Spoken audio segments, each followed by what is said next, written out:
السلام عليكم ورحمة الله وبركاته. اليوم معكم قناة تيفرز عيال، بنعلمكم كيف جلتش تجميد الفلوس. أول حاجة عيال تفتح الجوال، بعدين تروح عند الموقع اللي تشتري منه، بعدين على حسب الفلوس اللي معك تشتري السيارة. يمديك تشتري أكثر من وحدة تدبل على حسب الفلوس، ويمديك تشتري وحدة وتدبلها. طيب حنا بنشتري هذه مثلا، ناخذ نشتري السيارة، نحطها في الكراج. اول ما تطلع لك هذه اللوحة تطفي النت وترجع تشبكه. طيب اول ما تطلع لك هذه بيطلع لك هنا كلمة تستنى لين ما تصير الكلمة بالثانية. طيب بعدين تضغط اكس، بعدين تقعد تستنى لين ما يدخلك على الاوفلاين.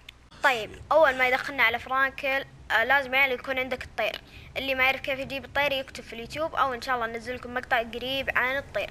تعلق التاتشباد، بعدين تروح اخر كلمة، بعدين اكس، بعدين اكس، بعدين تستنى لين ما يودينا عند الشاحنة هذه يعني.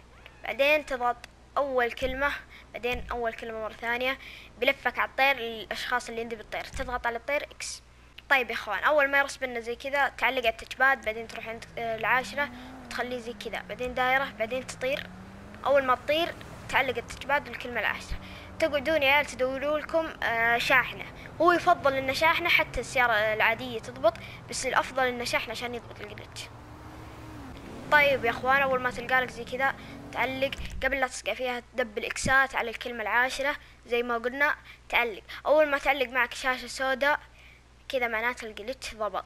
طيب يا اخوان اذا علق معك كذا شاشة سوداء، الحل حقها انك تعلق التاتشباد، بعدين سهم فوق، بعدين اكس لين ما يطلع لك ان الطير مات. اذا ما ضبطت من اول مرة دايرات، وعيد نفس الطريقة، تاتشباد سهم فوق اكس. ايوه يا عيال اول ما يصير زي كذا تستنى. طيب يا عيال اول ما تصير شاشة سوداء كذا علق التاتشباد لما تسمع صوته، بعدين سهم فوق، بعدين اكس، تطلع لك هذه الكلمة تضغط عليها اكس. بعدين يا اخوان بيرجعنا الى نفس هذه الشاحنة، بيرجعنا عند الطير، نروح عند كلمة نيكست، بعدين اكس.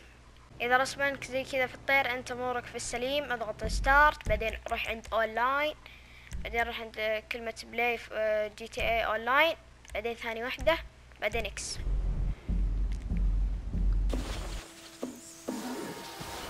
طيب يا اخوان اول ما يرسبنا في الاونلاين نفتح الجوال، بعدين نروح، لو تلاحظون فلوسي 13 مليون زي بداية الفيديو. بعدين نضغط دايرة، نروح نتأكد ان السيارة معنا. ايه يا اخوان هذه هي السيارة، نرجع نطلبها مرة ثانية.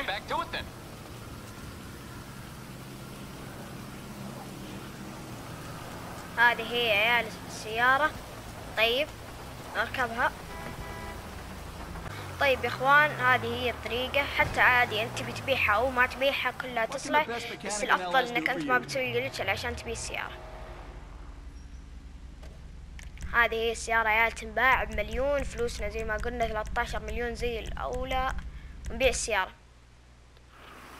طيب يا اخوان كذا تدبلت فلوسنا بدون ما ندفع ولا ريال. هنا وصلنا لنهاية المقطع، لا تنسوا من لايك يا عيال والاشتراك وفعلوا زر التنبيه عشان يوصلكم كل جديد. مع السلامة.